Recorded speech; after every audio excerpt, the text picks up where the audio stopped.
Dans quelques mois, en 2026, le cours 4 de Bleach va conclure la magnifique œuvre qu'est Bleach. Je n'ai jamais parlé de Bleach dans une vidéo longue, c'est donc la parfaite occasion pour vous en parler.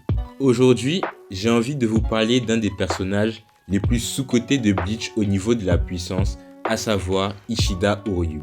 Je vais surtout vous parler de la nouvelle puissance qu'il a pu avoir durant ce dernier arc. Si vous voulez que je continue de parler de Bleach, likez et abonnez-vous, sinon c'est parti pour la vidéo. Tout d'abord, sachez que toute cette puissance lui est tirée d'un seul endroit, le fait que Iwatch l'ait choisi en tant que successeur et le fait qu'il ait bu son sang directement. Ça l'a boosté au niveau du Reiatsu, mais ça lui a aussi permis d'avoir plusieurs capacités qu'on va voir tout de suite. Tout d'abord, le Blood Veiné, la capacité de défense que tous les Stern Ritters ont.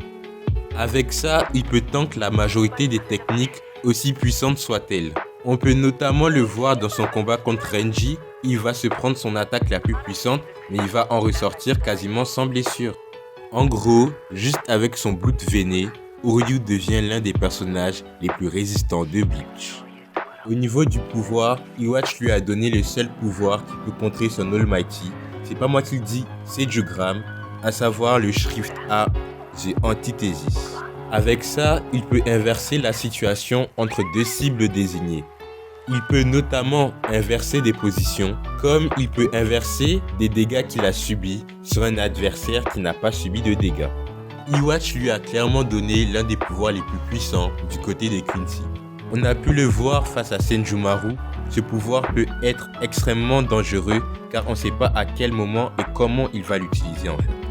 En tant que successeur d'Iwatch, Uryu se devait d'avoir un vol standing et c'est ce qu'il a eu. Son vol standing, en plus de lui donner des ailes et de lui permettre de voler plus rapidement et d'être plus rapide tout simplement, ça va lui permettre de créer plusieurs mini-flèches et de les manipuler à sa guise, un peu comme Byakuya avec Senbon Zakura ou Rangiku avec Aoi Neko. Et bien sûr, avec tout ça, vient des techniques ultra cheatées que je vais vous énumérer. Premièrement, avec les flèches de son vol standing, il peut les fusionner et créer une lance de Reichi qui peut tout balayer sur son passage, un peu comme les lasers de l'île Barreau. Ensuite, il y a le Sclevarei qui lui permet d'absorber le Reichi de son environnement et de tout simplement se booster avec. Puis, il y a le Stern and Staub qui lui permet de fusionner ses fléchettes pour en faire un grand arc et de tirer avec une attaque extrêmement puissante capable de rivaliser avec un Getsuga Jujisho de Ichigo. Et enfin, avec le Federzwinger, il peut faire une prison de Reichi capable d'absorber la pression spirituelle des gens. Face à des Shinigami par exemple, il leur sera impossible d'utiliser le Shikai ou le Bankai. Il y a aussi le Licht Regen qui lui permet de lancer une pluie de flèches sur ses adversaires. Et pour témoigner de sa puissance, on n'a qu'à regarder ses combats. Victoire contre Senjumaru, membre de la Division 0, dans son propre Bankai.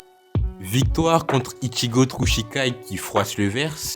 Victoire contre Renji qui s'est entraîné avec la Division 0 et qui a le niveau d'un voire plusieurs capitaines.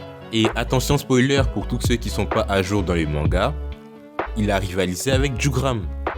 Donc on peut même pas dire qu'il était face à des faibles, il a affronté le haut du panier.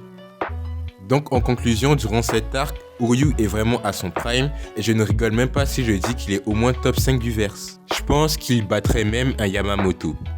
Bref, j'espère que cette petite vidéo sur Bleach vous a plu. Si c'est le cas, likez et abonnez-vous. Sinon, je vous laisse. On se voit pour une prochaine vidéo. Peace, c'était l'homme de Hiwa.